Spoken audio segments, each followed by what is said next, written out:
Hey, so I started working with Daniel about a week ago, and we're both in kind of a training camp, an 8-week kind of training block that's put on by a guy named Hunter McIntyre. And, I just kind of sent out to the group, hey, how would you recommend to eat for this? What kind of protein intake should we be aiming for? Carbohydrate, fat, those kind of things, calories,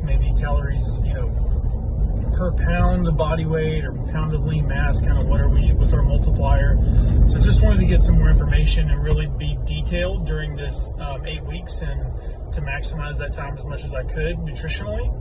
And Daniel had a couple of guys respond. One was kind of vague, helpful but vague. And then Daniel, threw some numbers up that were just really easy. I could kind of plug and play.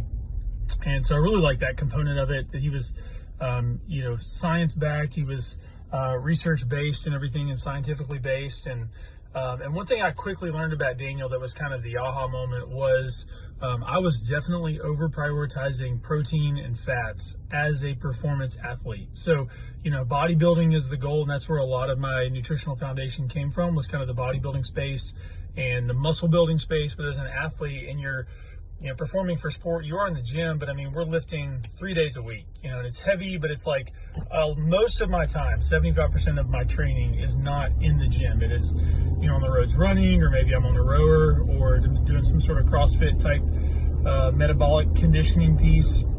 And so I really just like that he quickly showed me, man, like your recovery is all going to be in the carbohydrates, and that's where your fuel is found. And there's a level of protein you need to hit, but it's not as much as I thought it was. And there's, you need some fats, but really that shouldn't be the priority. It should be around those complex and sometimes simple carbohydrates. And then just allowing myself kind of to plug those in where my life allowed. So, I really was trying to look for this ideal kind of template of a day. But the fact is that, man, I have 3 little kids and a wife and a job that keeps me on the road a ton. And so I don't have like the ideal life. So why would I have an ideal, nutritional plan? And so Daniel just really helped me to see wherever those numbers can kind of fall in, and wherever the feeding feels good, that's kind of where my body wants to be. And that's where the nutrient intake can take place. And then, from there, maybe making little small adjustments, and then listening to my body. If my body doesn't feel good consistently after eating what I would eat for breakfast, which it didn't for a while, let's just tweak that a little bit. Let's play with kind of the composition of that meal and get it to be, where we want it nutritionally, and also what my body enjoys and can utilize. So, I look forward to working with Daniel a lot in the future, and definitely want to go back to him as a great resource. And just kind of last thing with Daniel's, I really appreciated his accessibility.